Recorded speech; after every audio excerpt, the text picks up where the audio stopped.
Na-release na sa Mandawi City Hall ang mga honorarium alang sa tanang mga medical technologists nga miserbisyo sa syudad atol niya itong rapid mass testing.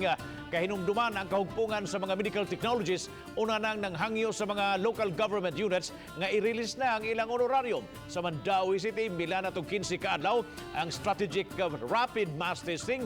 Moabot sa 20 ka mga medical technologists ang miserbisyo atol sa mong kalihukan.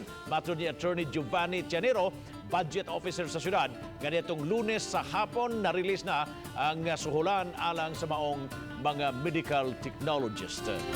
O nga na kung confirmation nga ato nga time pagka Monday rasad na release na ang mga sweldo o mga honorarium sa atong mga medtechs na rapid test last time.